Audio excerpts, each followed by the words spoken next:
Napoli boss Antonio Conte is up for some kind of braced emotional meetup with the Lees in the Serie A, as Napoli are flying high in the Serie A table. But yes, this is that game where Antonio Conte is going to meet up, where in the youth ranks in the year 1985 he made his debut for Lees, as well as his name being pronounced as the household figure for the midfielder with Juventus in Italy. So yes, Antonio Conte is focused on this game, as Napoli are doing too good under Antonio Conte, but this is going to be some kind of emotional embrace in it. Gareth Southgate has been linked with a Premier League return as he stepped down off the England squad from the Euro 2024, but he is being linked with the Erik Ten Hag replacement at Manchester United. But recently there has been a potential replacement for under fire Crystal Palace Oliver Glasner, and adding more to it, there is also the Sporting CP manager Ruben Amorim, who also has interest in Manchester City as well as United. But adding more to it, there is also Xavi from Barcelona, who is under no job. So who is in store for the managerial transfers this season? It will be a good dig out to watch. Talking about the star kid from Manchester City, it is Phil Foden, who has just made his 4th start of the season in the Champions League win over Sparta Prague. But that was a thrashing win from Manchester City, where Haaland scored that unorthodox kicking shot from inside the box. But yes, Phil Foden, despite having less time in the playmaking, will that add to some kind of transfers in this January? So what is in store for Phil Foden in this January transfer window? It will be too good to watch, because Pep Guardiola is also on his last year of contract at City this year. Harry Kane, after getting a thumped 4-1 loss against FC Barcelona of the Hansi Flick, has just spoken about the critical inspections, what made his team lost, and he just says that the high defensive lineup of Hansi Flick as well as that of Company in this game, which had the team to cope up too late. But yes, Vincent Company still believes that there were chances for Bayern which they couldn't complete, and that was the sole result. So who is right? Which side are you going to take for the Bayern fans? That is definitely another aspect to watch out. Pep Landers had just said that he and the legendary boss Jurgen Klopp from Liverpool wanted to leave the club right away, and the legendary German manager who made an emotional exit from the Anfield last season is just the directorship of Red Bull in this 4 months of gap from football, whereas Landers, he is also in charge of the Austrian sides Salzburg. So what were these two planning so early, or it was that kind of decision which was made way early for the Anfield? Victor Boniface is in the contention, where he had a car accident and he was having some injuries, but yes, Leverkusen has just committed that he has those treatment well and he is back for the Bundesliga games this weekend. So no worries for Victor Boniface as well as Xavi Alonso for the weekend games. Mancini has just lasted a year at the Saudi Arabia head coach, and he has turned his back to get the Italian job for that position. But yes, Saudi Arabia Football Federation had a contract with Mancini which was going to last for 5 years, but however, the former Inter and Manchester City boss had struggled to make an impact in the role, and only winning just 7 of his 18 matches at the helm. So that was a mutual decision where they have just ended this contract, and Mancini is back for the Italian job. What is in store for him in the future will also be a good watch out to look at. Jose Mourinho has given his critical verdict just before the clash of Manchester United and Fenerbahce, but yes, that was the axing by Ineos for Sir Alex Ferguson of his ambassadorial contract. But yes, was Jose Mourinho trying to gather the media from it, or he was being so critical about Ferguson, stating that Ferguson will have some kind of critical role despite having been axed by Ineos at Manchester United? Serie A side Atlanta has just managed to get a draw against Celtic this Wednesday, but their manager, the boss Gasperini, has just used missed chances, because Atlanta had so many chances in this game, but they couldn't get that breakthrough to get a goal against Celtic. And yes, Gasperini, adding more to it, states that it was a cursed game despite their players having so many opportunities to score.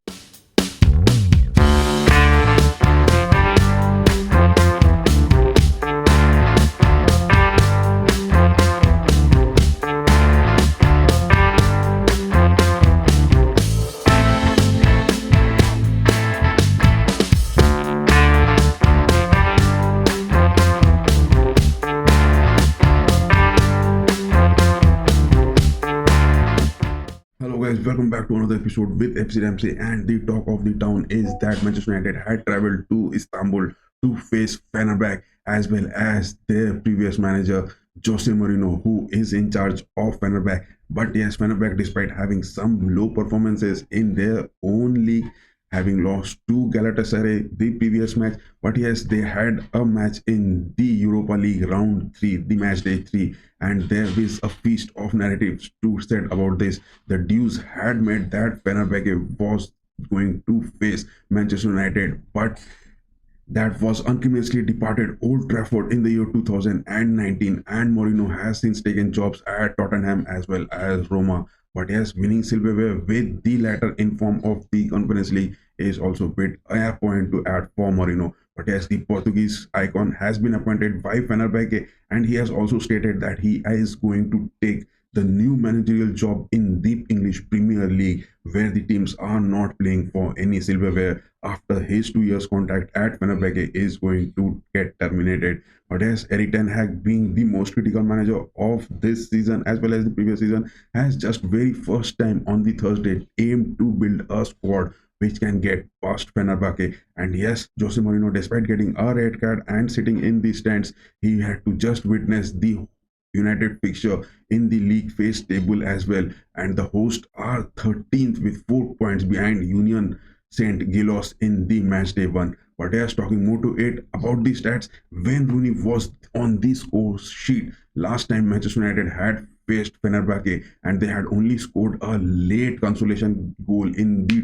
2-1 defeat. But having just one of their last 6 fixtures, the Red Devils will be keen to avoid a similar result 8 years after that. But that was a shaky start because Jose Mourinho has some kind of tactical changes at Fenerbahce. He has some loan deals including Alan Sain, Maximum Amrabat, Philip Kostic, and the Super League's most expensive player, Yusuf and Nasiri. The expectation then there was no less that this club's first league title in a decade. But in the table where we talk about, Fenerbahce is at the 4th position, whereas Galatasaray, Besiktas, and Samsunspor are at the 1st, 2nd, and 3rd position. And talking about Manchester United, the new format of this Europa League has made critical because the 2/3 of the team that enter the group stage will advance to the knockouts. So a must for it for the Manchester United fan, because they had a just draw against FC 20 and Porto, and they are yet to record a win at the Europa League this season. In this, there is the position which they are holding is at the 12th,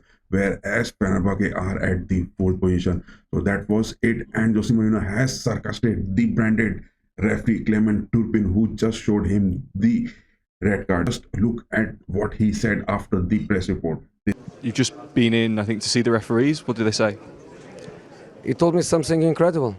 He told that at the same time he could see the action in the box and my behavior on the touchline. And yes, talking about the starting lineup, where Fenerbahce had sent Maximin El Nesiri and Tadic in the forwards, whereas Fred, who was also a previous veteran at Manchester United, was at the center midfields. But yes, Livakovic at the goalkeeping positions was a definitely good choice for Fenerbahce, whereas Manchester United were not having that critical attacking midfield because Bruno Fernandes was on a red card in the previous game. So the choice of Nassar Mazraoui playing at the attacking midfields as the number 10 for Manchester United has many fans saying some kind of critical approaches by Erik Ten Hag, whereas the replacement of Ugarte as well as that of Eriksson with that early goal was that advantage. But yes, Nesiri scoring it in the 49th minute had just equalized.